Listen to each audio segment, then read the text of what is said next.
Are you on drugs? Man, listen. Tell me what's wrong. No, it's just. What's wrong? I was getting hot. Yes, I was. I never said nothing about the dog. I just want. She has me on Flocka. Are you on Flocka?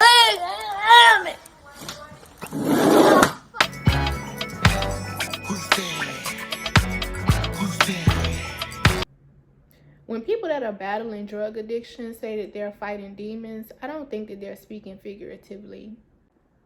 Something that I usually notice when I see somebody that's on a bad trip is a lot of involuntary bodily movements, like they're fighting against a force that we can't see. And then also when they start doing contortionist type of things, like putting their body in unnatural positions. Pay attention to this guy in this next clip. What wrong with these folks? Damn, these folks on good dope. Police say the two snorted heroin inside the bathroom at a nearby Walgreens. Man, these folks ain't moved. Seeing him bent over backwards like that reminds me of that scene from The Exorcist.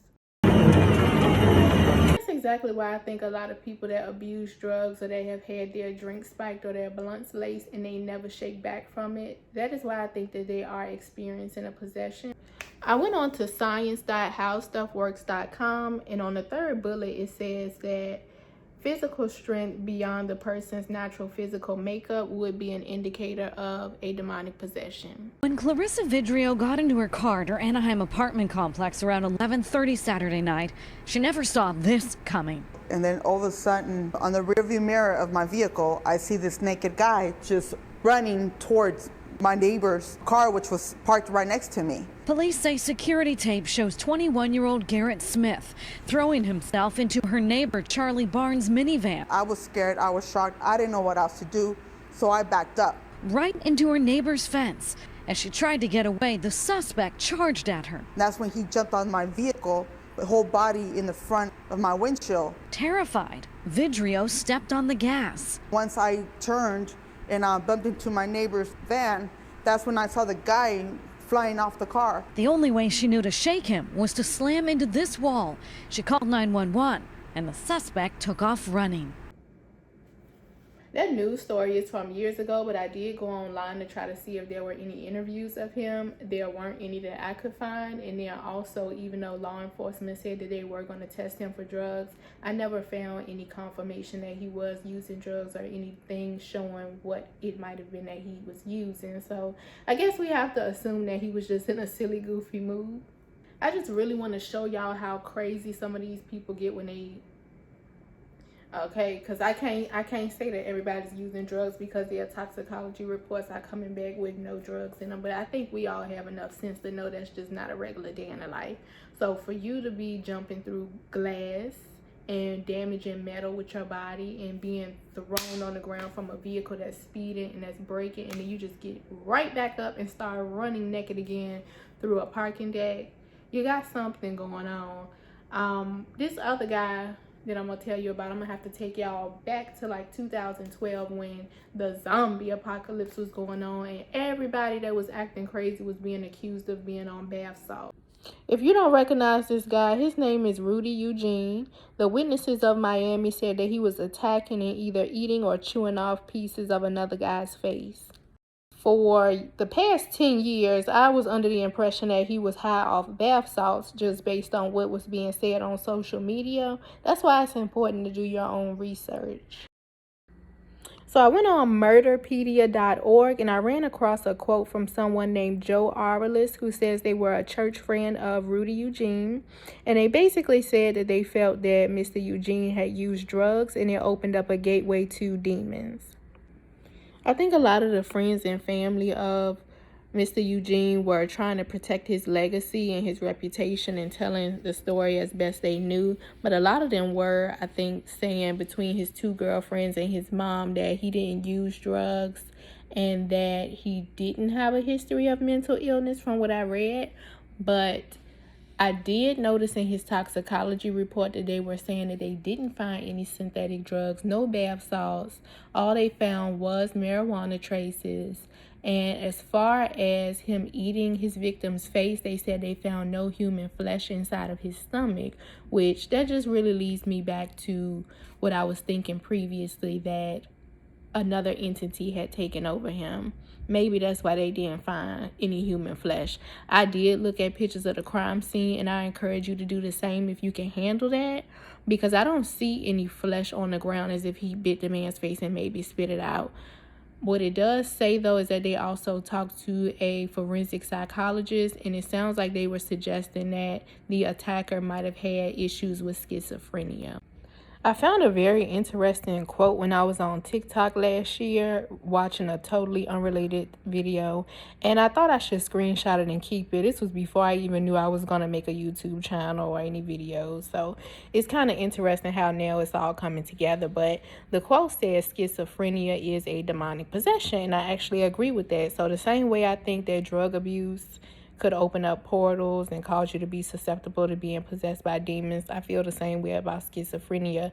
If you know anyone that has schizophrenia, I personally do, they start to act different. A lot of the things that they may say it may not be true, or it may just sound completely off. My grandmother's sister has schizophrenia, and she's even called her and told her that there were people in the woods behind her home laughing at her. And she would also tell people stories about things that my grandma didn't do, saying that she did it. So that's just some background on why I think that that is a demonic possession. When you start to act differently, you have personality changes, and you start saying things that just don't make sense to other people. So since I believe that a lot of the people that have schizophrenia probably have been exposed to illicit drugs before, I decided to do some research. Now, schizophrenia is one of those issues that I had not heard affects people at birth.